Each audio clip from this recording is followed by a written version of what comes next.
Good afternoon, this is Andy from Vehicle Fits.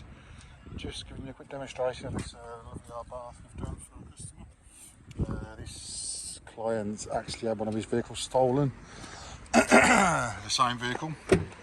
So he's come to us for a StarLine i96, which is a Canbus immobiliser, similar to the Ghost system. So this is the i96 Canbus blocking immobiliser with a physical fuel pump cut we've done on this vehicle. So disarming this system is done the same way as the Ghost, same way as the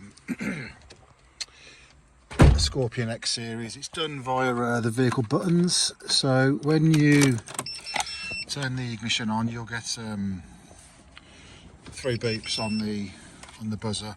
This means that the vehicle is immobilised, so it'll start and just kill the fuel pump, and then any subsequent attempts to start it will just end up in a it's got no fuel, so it didn't get a start or run. So to disable the system, we use there's 4 buttons there, and there's 2 buttons over here, and these can be used to disable the system. So I won't show you the code, but if we put this in, you'll hear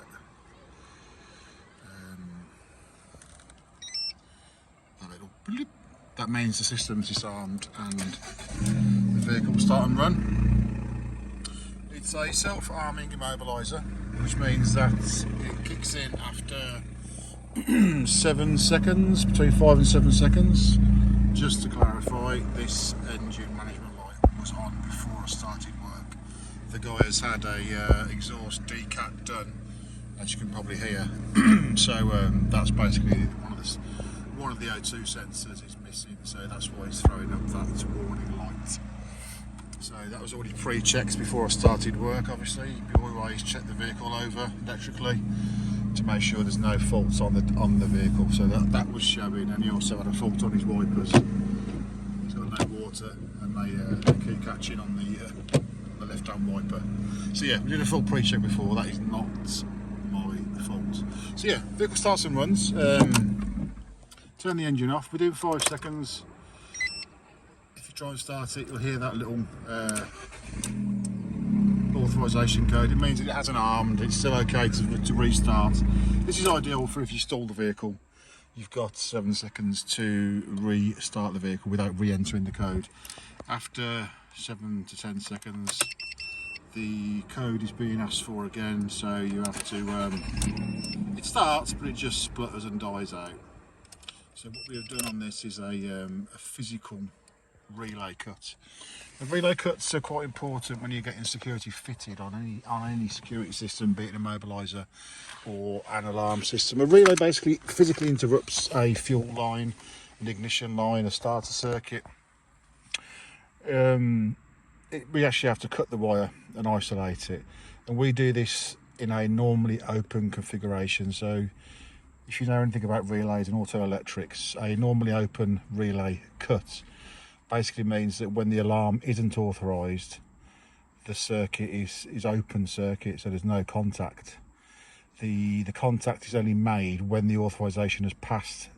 Then the alarm or the immobiliser sends a signal to the relay to basically make contact between common and normally open.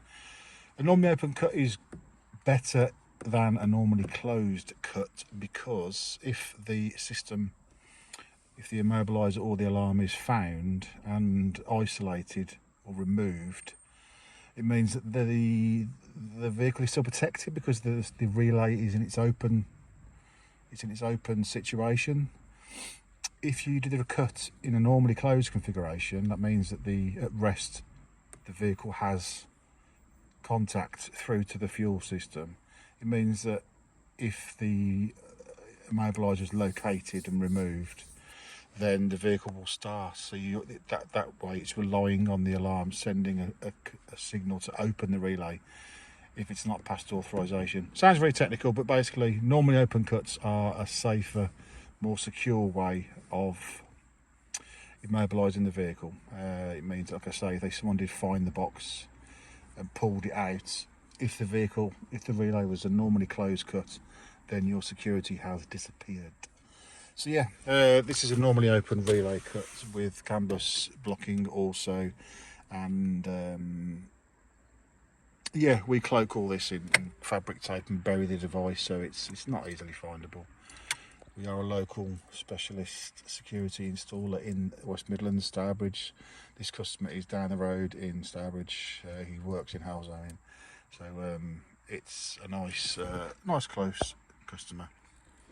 So yeah, I'll show you that again. Ignition on. It's waiting for authorization. I'll push my 4-button sequence. That will start and that will vehicle run. Okay, so the authorization is done. The customer wanted the authorization to be done via the vehicle buttons. We can also add a Bluetooth tag to it, a 256-bit encrypted Bluetooth tag. That can be used to disarm the system. Basically, when you get in the vehicle, if the tag is within range of the vehicle, then it will start. I don't recommend tags because if they take your keys and you've left the tag on there, then your immobiliser is null and void. Smartphone control is also available, so you can pair the phone to the immobiliser and use the phone as a tag. So if your phone is in your pocket, the car will start.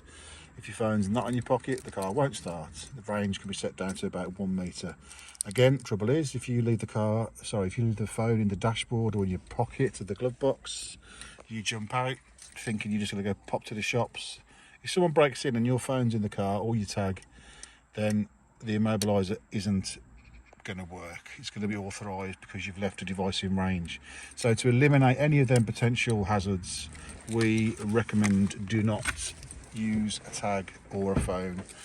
It's not saying it's a security risk, but it's potentially going to cause a problem if you leave one of your authorised devices in the car. So that's a Fiat Arbarth 500 2018 secured by vehicle fit in the West Midlands. Thanks very much. Ta-da.